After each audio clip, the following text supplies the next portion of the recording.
At the heart of the British establishment are the royal palaces. Imposing. They encapsulate the very finest architecture, art, design. Lavish. It was deliberately grand, this most ostentatious statement of absolute power. And brimming with hidden gems. You always feel like there's something new to discover. They're the backdrop to every royal event. Every celebration, birth, death, crisis for 1,000 years. In this all-new Secrets of the Royal Palaces, we gain exclusive access to these illustrious buildings and uncover their private parts. The regal bog, that would be used by Queen Victoria herself. Reveal the extraordinary royal art hidden within. The Queen's stamp collection is worth £100 million. Not a bad return on loads of pictures of yourself, really, is it? Dig up the royal palaces' dark history. George builds secret tunnels so no one could ever see him. And share fresh revelations about the royal dramas that are gripping the nation. Not a soul got anywhere near that island. I loved it a bit. This is The Secrets of the Royal Palaces.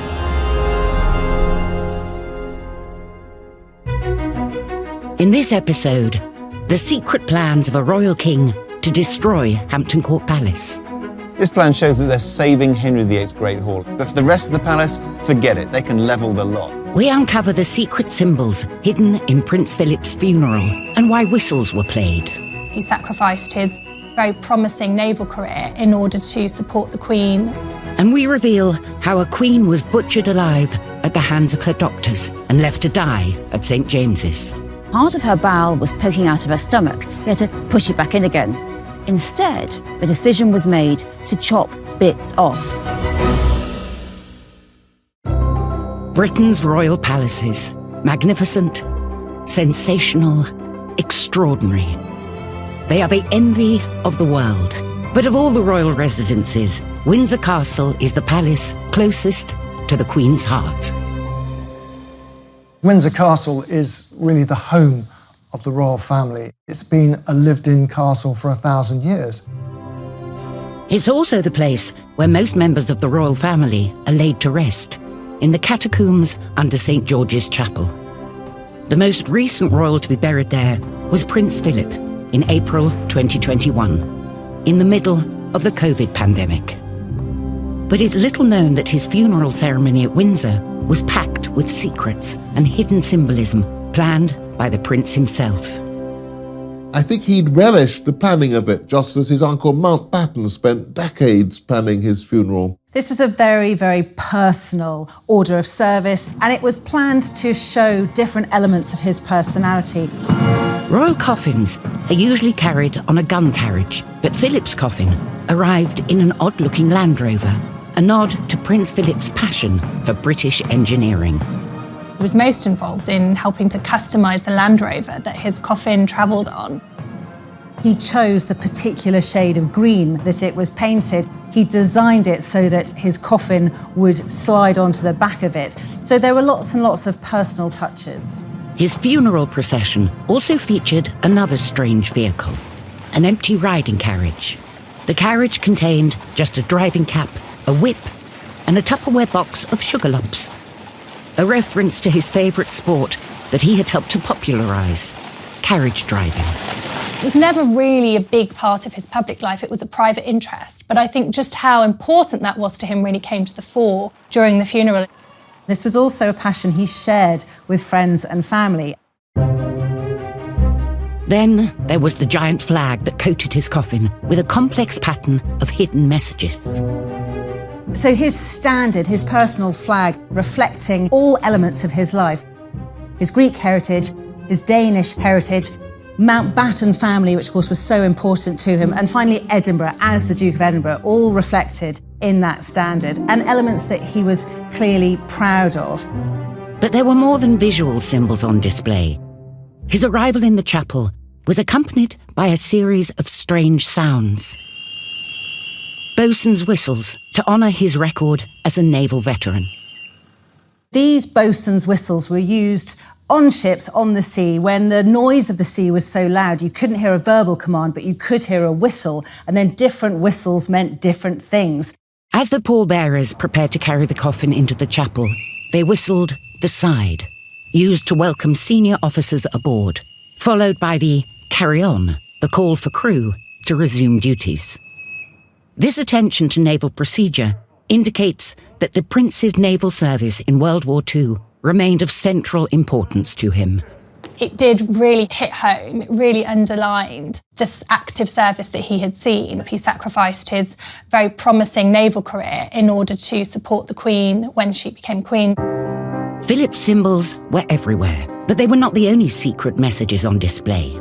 Of course, all eyes were straining on that day to see the beautiful bouquet of flowers, the wreath that the Queen had put on her husband's coffin. And there was a note, it certainly looked like it was handwritten. We think it said, "From Lilibet," which of course was the nickname that Prince Philip always referred to his wife as, but certainly a very private and poignant moment. With these hidden symbols, Prince Philip left a colourful and characteristic stamp on his own final state occasion. It was public and yet very private, with all these little notes to his own interests and his own hobbies and so on. You actually got more insight into who he was as a person and what mattered to him. Like him or not, Prince Philip was an incorrigible, hard-working person that we all thought we knew, and this was an appropriate send-off for him. I think it was an incredibly powerful event. Our current Queen considers Windsor her home. But the royal palaces have changing roles and purposes. Each one is a symbol of the power and personality of the monarch who favours it. They're the interplay between art and ego, money and man. Nowhere is this truer than at Hampton Court Palace. Built over 500 years ago in the reign of Henry VIII, this red brick palace has over 1,300 rooms and is spread over 6 acres. Imagine Hampton Court as this spider's web with loads of different layers and antechambers, and at the centre of it all a great hall. It was an epic structure to accommodate an epic vision. But the truth is, for its original owner, its beauty brought nothing but grief. Because in the reign of King Henry, owning a palace this stunning could be damaging to your health. The visionary who began transforming a modest country house into a vast and sumptuous palace was one of England's first self-made millionaires, Henry's right-hand man, Cardinal Wolsey. Wolsey was the brains to Henry VIII's dash, and both men, as a result of their partnership, ended up immensely wealthy. The relationship between the king and Cardinal Wolsey was a kind of Tudor bromance. In fact, Wolsey was a commoner, elevated by a king who was suspicious of the aristocracy. He didn't trust his nobles, so instead he promoted a commoner, someone who was extremely intelligent, sly, as essentially his deputy.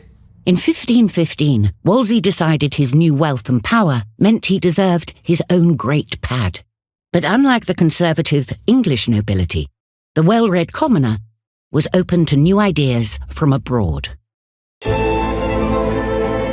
England, it's got to be said at this time, is something of a cultural backwater.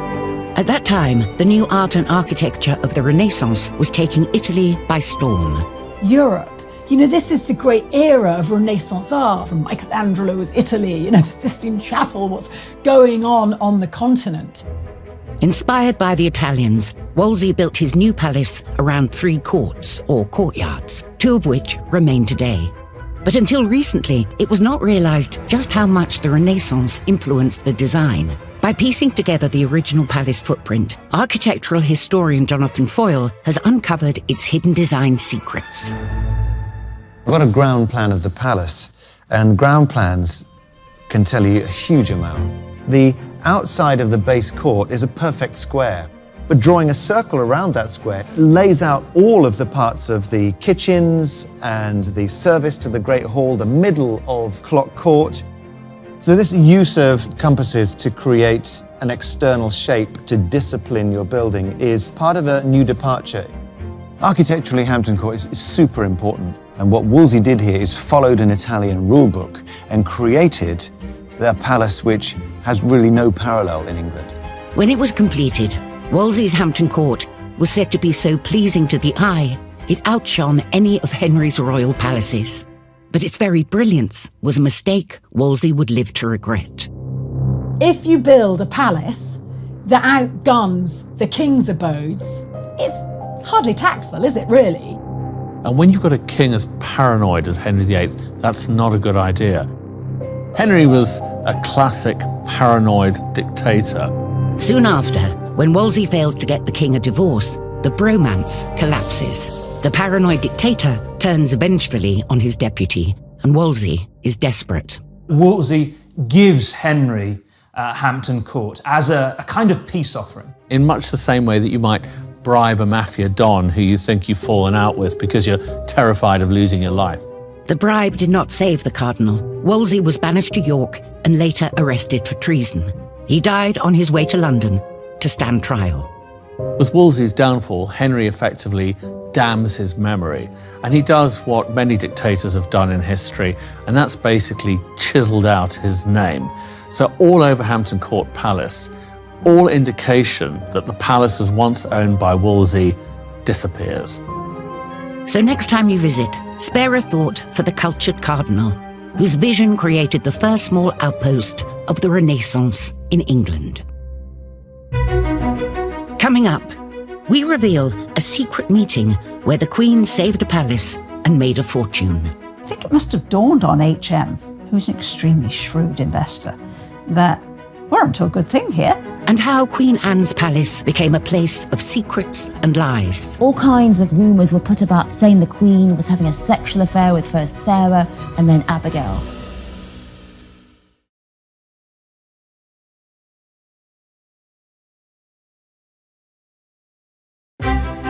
The royal palaces are glorious symbols of our nation's past, present and future. Palaces are monuments of previous monarchs, and that's what's quite fun when you look through the palaces, because they represent different eras, different generations, different monarchs, different styles of architecture. But they are more than just a bricks and mortar link to this country's history. They are a hotbed of passion and intrigue, and none more so than Kensington Palace. Backdrop to one of the most infamous royal sagas of secret love, blackmail and scurrilous innuendo at the 18th century court of the last Stuart monarch, Queen Anne.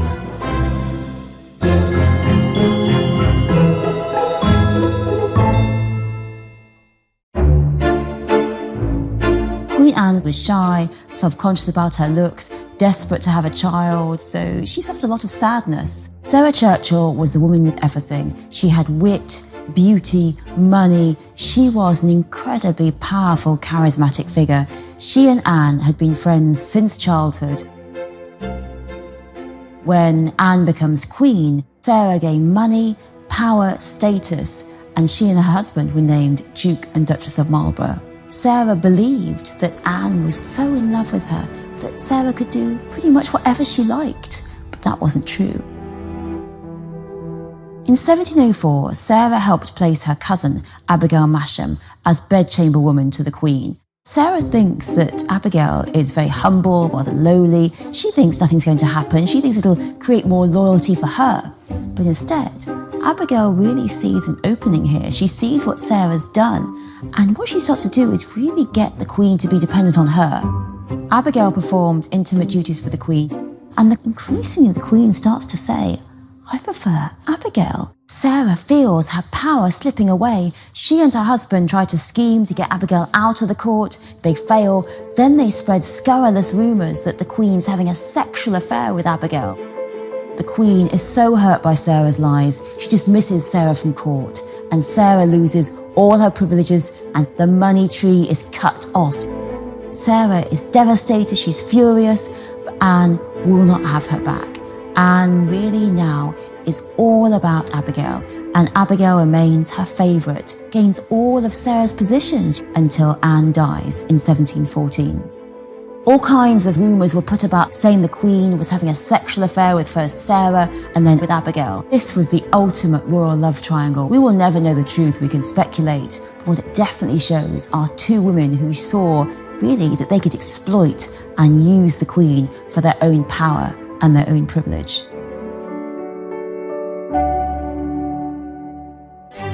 Britain's royal palaces are as ancient as they are majestic, and they also play home to our royal family. It's what gives our palaces the X factor. It's why they're one of the biggest tourist attractions in the world.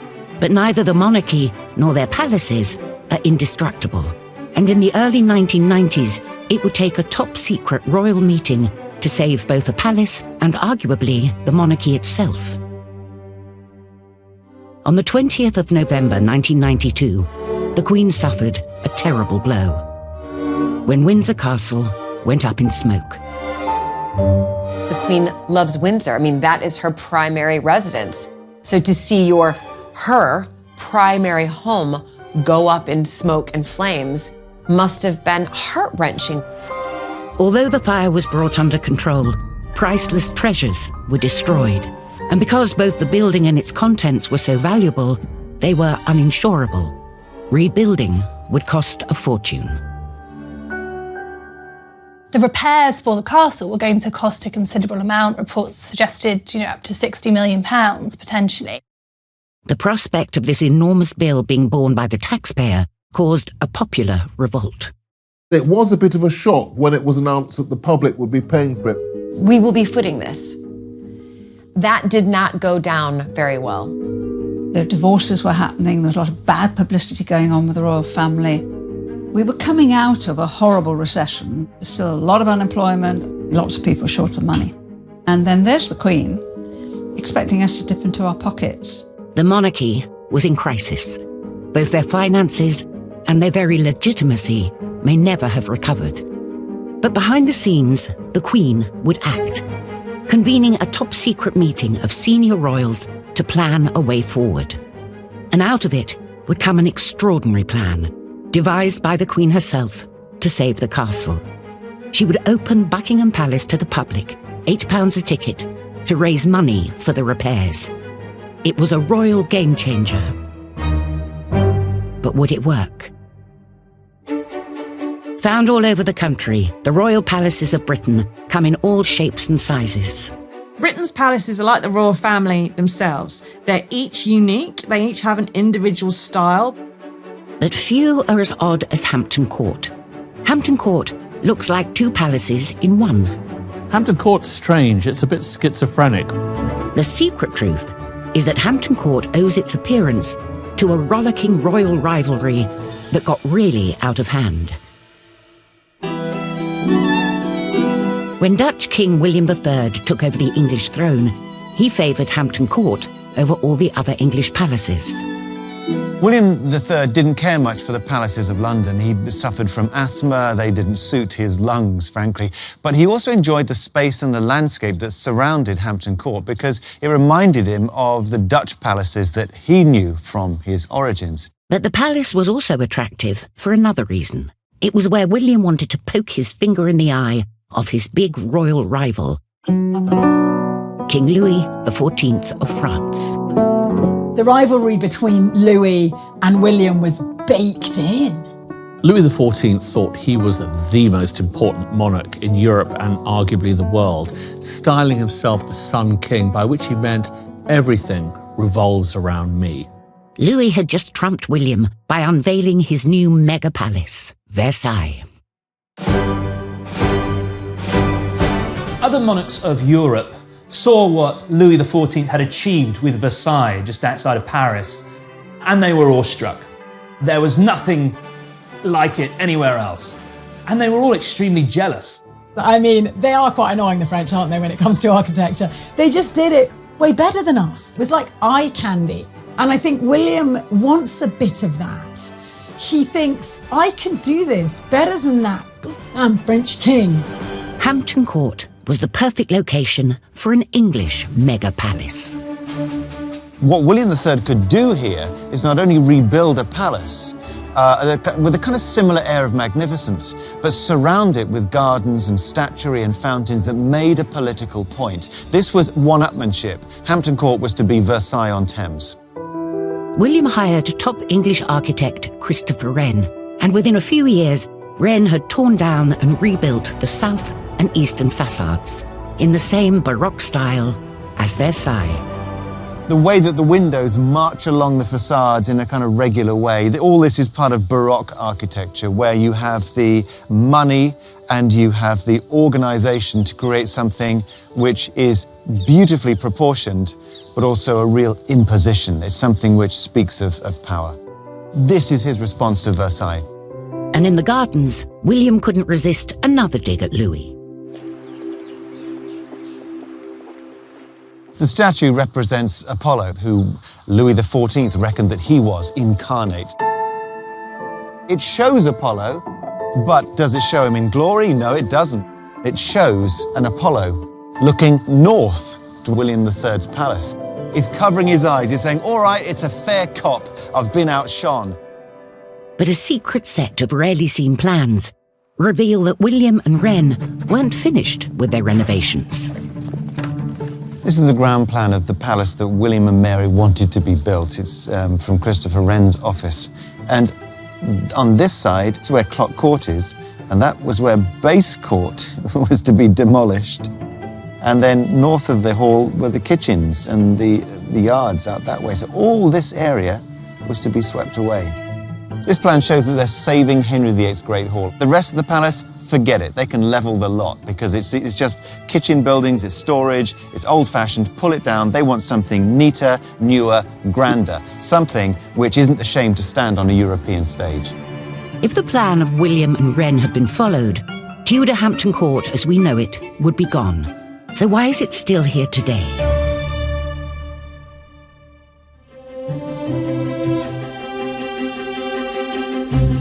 One palace that has withstood the test of time is Windsor Castle.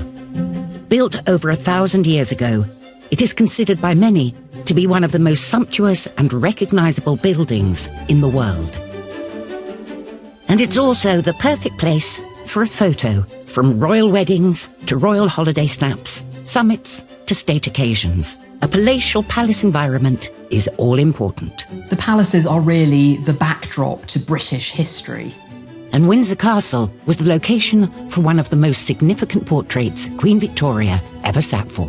An image that has since become famous, but few now know the real reason for its existence and the sad details it contains. On the 16th of November, 1861, Queen Victoria posed for the esteemed photographer Charles Clifford. The picture was taken in the orangery at the East Terrace of Windsor Castle, which is an incredibly beautiful space, filled with tropical plants and so on. The portrait of Victoria taken at Windsor Castle was indeed impressive, a more regal look compared to previous photographs. So what we see in this portrait is Queen Victoria in a dark-coloured evening dress with a sash, wearing the diadem and jewels. She's seen at a full-length portrait and sort of turned kind of three-quarters towards the camera. She's presented in this image as a strong and incredibly powerful figure. The portrait was commissioned by Victoria's fellow monarch, Queen Isabella of Spain. Queen Isabella sent her photographer, Charles Clifford, with a portrait of herself as a gift to Queen Victoria and asked Clifford to take a portrait of Victoria to send back. So it's a kind of exchange of portraits. But Isabella had not commissioned Victoria's portrait to hang on her wall. Instead, it was intended as a carte de visite, a collector's hobby that Isabella was obsessed by. It was a huge craze in the 1860s, the collecting these tiny portrait photographs. And it became essentially a form of top trump swap, or a Pokemon card, that you would swap these, you would put them into albums, and you would collect these cards. Not just portraits of your own friends and your own family members, but also portraits of celebrities and, of course, royalty. Clifford took the photograph back to Isabella, and that was put into her own album, a carte de visite. Isabella was now the proud owner of the European top trump Victoria, and she was not the only recipient. The image would have been produced in the tens, if not hundreds of thousands, for collectors and individuals who would buy these carte de visites and paste them into albums at home. But there is another little-known secret about this photograph. Although the photo was taken in black and white, Victoria originally sat for it in a colourful dress. Probably a dark blue or purple evening gown. And that's the key to this photograph. Exactly 4 weeks later, her beloved husband, Prince Albert, died of typhoid. This has become a hugely significant portrait of Queen Victoria because immediately upon the death of Albert, she wore mourning dress, that's black clothing, for the rest of her life.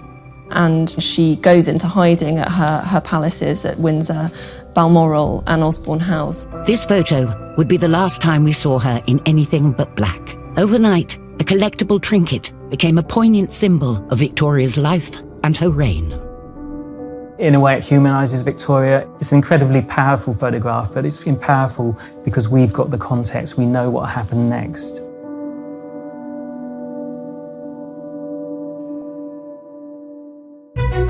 Coming up, we discover that the reason for the palace's survival is visible in Wren's stonework.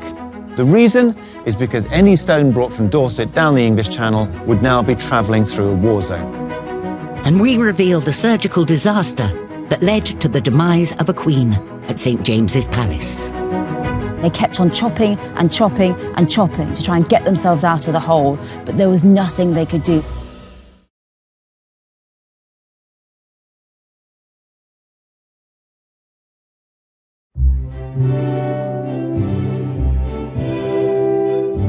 The nation's love affair with Britain's palaces is shared by our longest-serving monarch. The Queen herself has 6 official residences, including her private estate of Sandringham, the beautiful and secluded Balmoral, and her favourite, Windsor Castle. It really does feel like you're in the monarch's home, much more so than Buckingham Palace, which is monarchy HQ. Windsor Castle is the home. But when in 1992, fire consumed a large section of Windsor Castle, the resulting repair bill ran into the millions. An economic recession and successive royal scandals had left the public unwilling to foot the bill. So unknown to the public, the Queen took drastic action. Just 5 days after the fire, she convened a top-secret meeting of the most senior royals, herself, Prince Philip, and their adult children, plus 3 trusted private secretaries. They come up with quite a pretty genius plan. Open up Buckingham Palace to the public. What's extraordinary about this genius plan is that it was thought of by the Queen herself. Even if her courtiers had thought of this as a way to raise money, I don't think they would have ever approached her on this. On the 7th of August 1993, the doors of the palace opened to the public for the very first time. I was one of the first in the queue. Going into Buckingham Palace when the doors open and the flunkies invite you in is stepping over a genuine threshold, but into a world that we can only imagine. You're not getting to see, the Queen's private quarters, of course. They are very much off limits. You're seeing the official staterooms that are used for entertaining.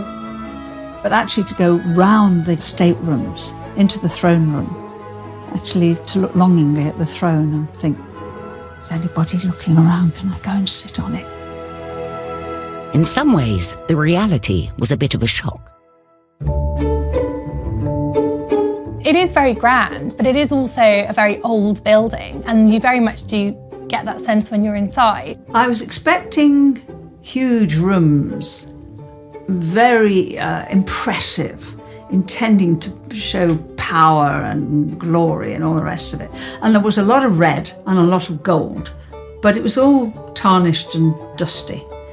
And it was clear there weren't enough staff around to keep it in pristine order. But despite its scruffy appearance, the public flooded in. Buckingham Palace is considered the most iconic royal palace across the globe. Sign me up is what people are thinking. These tickets sold out years in advance. The original plan was to open for only a limited time, but the extraordinary demand made the royals reconsider. And the tickets went, hotcakes. What the Queen's realised is it's an absolute goldmine. I think it must have dawned on HM, who's an extremely shrewd investor, that we're onto a good thing here. And actually, if we keep doing it, we could get rid of those cobwebs. We could change those drapes. We might have real gold leaf up there again, as Victoria and Albert did. And I've been there to the Royal Palaces since. They look an awful lot smarter. They're cleaner. The toilets are modernised. Much better. Turns out to have been a genius stroke to say that Buckingham Palace was to open. The disaster of the Windsor Castle fire, not only was it brilliantly reconstructed, under budget and ahead of time, but the public ended up not paying, and something else happened, which was a terrific moment of openness, Buckingham Palace being somewhere that anybody could visit. In a real sense, the monarchy was reborn from the ashes. We feel much closer to the Queen now. We feel still in awe of the whole institution of monarchy. But I think the Queen has shown that you can change, and that as you get older, you can get more innovative and probably richer. At one time or another, most royal palaces have had a makeover. Almost no royal palace is as it was originally built. Every monarch who comes in has changed it, renovated it, thrown an extension on the side. But few have been left with such an extraordinary schizophrenic appearance as Hampton Court. As part of his renovations, King William III had wanted to level the old Tudor side of the palace. But something made him stop. The reason is written into the stonework on the southern facade. The stonework at the south front holds a secret. If you look at the colour of the stone, you can see it's white stone on that pavilion end. That's Portland stone from Dorset, brought to London by Christopher Wren along the English Channel. And then you get Oxfordshire stone, the yellow stone. So you start to get this variation. It's all a very jolly kind of design. You can see Portland stone back in the middle, but then when you get round to the West Pavilion, where it should be white again and balance out the white stone in the east, it's yellow. The reason is because any stone brought from Dorset down the English Channel would now be travelling through a war zone, because England was at war. The rivalry between Louis and William had gone from bricks and mortar to muskets and cannons, in a war that would last 9 long years. William was really keen to prosecute this war against Louis, to put him back in his box, but it came at a cost. The 9 Years' War essentially ruined William III's project. He hadn't the money to spend on doing Hampton Court up as he'd originally desired. The plans for Versailles-on-Thames were shelved indefinitely, but the Tudor courts were saved, and Hampton Court remained as it is to this day, a unique blend, part English Tudor, part European Baroque. So often, war is the great destroyer of buildings. They're the first thing to go. The symbols of people and what their nations and what they stand for. In this case, it was the ambition of William and Mary that was the great threat to this palace. And ironically, it was war that stopped them in their tracks. War saved this place.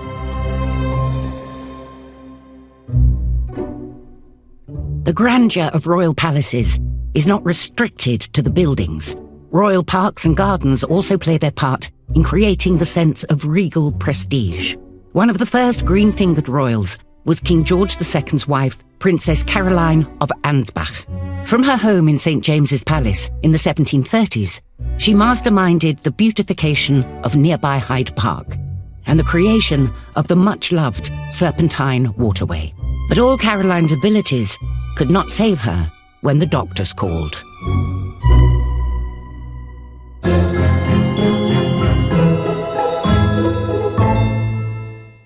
What happened was, on the 10th of November 1737, she began to feel great pain at her royal reception. All the doctors came to see her, they all checked on her, they all looked at her, and in the end they realised that what she had was what we call a hernia now, probably an after effect of childbirth, easily treatable, very common. What they had to do was part of her bowel was poking out of her stomach. They had to push it back in again. Instead, the decision was made to chop bits off. Caroline underwent daily surgery at the hands of Dr. Ranby in her bedchamber. He was cutting her, chopping her every day. And this is the worst thing. There was no pain relief. There was no opium. There was no alcohol. She was fully conscious through all this chopping and cutting of her bowel. And Dr. Ranby was directed by his colleague, the aged Dr. Boussier, who by this point was 90. So the 90-year-old was telling Dr. Ranby where to cut. It seems to me that they realised they made a mistake by the first chopping, and they kept on chopping and chopping and chopping to try and get themselves out of the hole. But there was nothing they could do. After 11 days of non-stop surgery, Caroline's bowel burst. The doctors realised they'd pretty much killed her. There was nothing they could do, and she was left to bleed painfully to death. 3 days later, she died at St James's Palace, just 54, with her husband, the king, holding her hand. The tragic irony is that Caroline was the queen. She was so powerful, she was so wealthy, so she was surrounded by these doctors. Had she been too poor to see a doctor, she would probably have survived. Coming up, the tale of the Windsor's forgotten African prince. He died at the age of 18 of pleurisy, but I would also argue of a broken heart. And a priceless palace royal clock with a curious history. These objects simply shouldn't be together. It really is just a bizarre ensemble.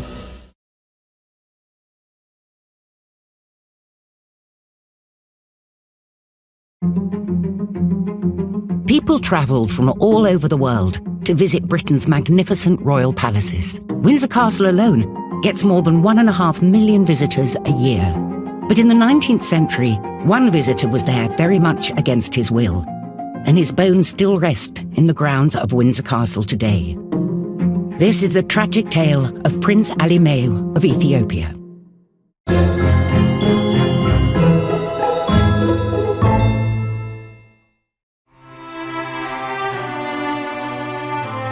In the 1860s, the King of Ethiopia, Prince Ali Meyu's father, he was threatened on all sides by uprisings. He begged the British Empire for help. The British Empire completely ignored him. And finally, exasperated by being ignored, the king took hostage some British people who were in Ethiopia. And at this, the British Empire saw red. They sent in thousands of soldiers who were determined to seek revenge.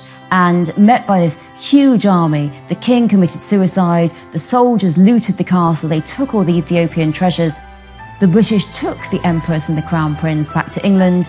His mother died on the journey, and Prince Ali Meyu was adopted off into a military family, Captain Speedy, who was kind to him, but then just a few years later, he was sent off to another family. And what you see with Prince Ali Meyu is he was really treated like a public possession. He was paraded around.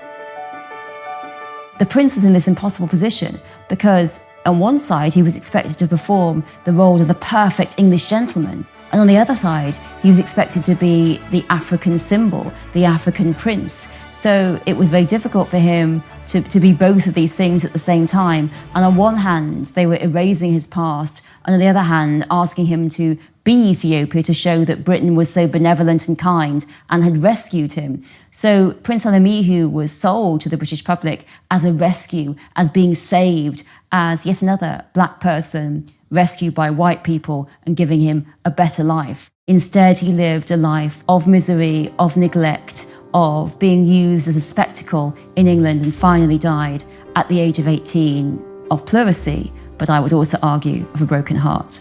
Queen Victoria said how sad it was that he died alone and friendless. And that's quite an irony, considering it was Britain who took him from Ethiopia and then condemned him for a life of misery in Britain itself, passing him between schools and families, saying he was an honoured guest, but really treating him like a prisoner of war. And he's buried at Windsor, which seems so wrong. Why weren't his remains sent back to Ethiopia so he could be finally at home in the place of his birth?